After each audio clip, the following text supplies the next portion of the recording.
ज्या विद्यार्थ्यांनी MBA CET साठी अर्ज केलेला होता आणि त्यांची एक्झाम सुद्धा झालेली आहे, तर संपूर्ण विद्यार्थी विचारत आहे की रिझल्ट कधी लागणार आहे, रिझल्टची कोणती तारीख आलेली आहे का आणि रिझल्ट कशा स्वरूपामध्ये लागणार आहे। तर विद्यार्थ्यांनी हे लक्षात असू द्यायला पाहिजे की तुमचा रिझल्ट हा तुम्हाला तुमच्या लॉगिन मध्ये दिसणार आहे, जसे की तुम्ही तुमची हॉल तिकीट डाउनलोड केली त्याचप्रमाणे, आणि तुमचा रिझल्ट डायरेक्टली लागत नाही। त्यामध्ये सर्वप्रथम तुम्हाला येणार प्रोव्हिजनल आन्सर की। तर विद्यार्थ्यांनी लॉग इन करू शकता, म्हणजे CET एक्झामिनेशन पोर्टलचं जे ऑप्शन आहे, जसे तुम्ही हॉल तिकीट काढलेलं आहे त्याचप्रमाणे तुम्हाला एकदा लॉग इन करून घ्यायचं आहे। रजिस्टर ईमेल ID टाका, म्हणजे जो तुम्ही फॉर्म फिल करताना यूज केलेला आहे। त्यानंतर जो तुम्ही पासवर्ड सेट केलेला होता CETचा फॉर्म भरताना तो पासवर्ड, आणि तुम्ही हॉल तिकीटच्या वेळेस सुद्धा तो ID आणि पासवर्ड तुम्ही यूज केलेला आहे, तो ID टाका, पासवर्ड टाका आणि लॉग इनला क्लिक करा। त्यानंतर बघू शकता तुम्ही की इथे तुम्हाला स्कोअर कार्डचा ऑप्शन दिलेला आहे, तर इथून तुम्हाला तुमचा रिझल्ट माहिती पडू शकते। त्यानंतर इथे ऑब्जेक्शन घ्यायचं असेल तर ऑब्जेक्शन सुद्धा घेऊ शकतो, कारण तुमची सर्वप्रथम आन्सर की येणार त्यामुळे।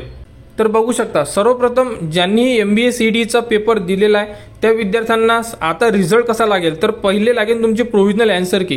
तर प्रोव्हिजनल आन्सर की म्हणजे तुम्ही दिलेला पेपर तुम्ही बघू शकता, त्यामध्ये तुम्ही किती आन्सर बरोबर दिले, किती आन्सर चुकीचे दिले हे सुद्धा तुम्ही चेक करू शकता। आणि त्यामध्ये जर तुम्हाला असं वाटत आहे की हा क्वेश्चन चुकीचा आहे किंवा याचे तुम्हाला मार्क्स मिळालेले नाही आहे, तर तुम्ही ऑब्जेक्शन सुद्धा घेऊ शकता। तर अशा प्रकारे तुम्हाला सर्वप्रथम आन्सर की येईल, आन्सर की आल्यानंतर आणि त्यानंतर तुमची फायनल आन्सर की आणि रिझल्ट हा सोबत लागणार आहे, म्हणजे अशा प्रकारे प्रोसेस चालणार आहे। तर सर्वप्रथम आता येईल ती प्रोव्हिजनल आन्सर की।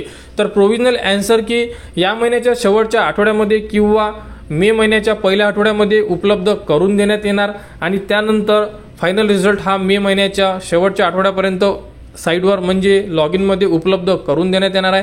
त्यामध्ये तुमचे स्कोअर कार्ड सुद्धा येणार, आणि बाकीची ॲडमिशन प्रोसेस आहे म्हणजे कॅप राऊंडची ॲडमिशन प्रोसेस ही जून महिन्यामध्ये सुरू होऊ शकते। त्यामध्ये संपूर्ण विद्यार्थ्यांनी आपले डॉक्युमेंट रेडी करून ठेवा।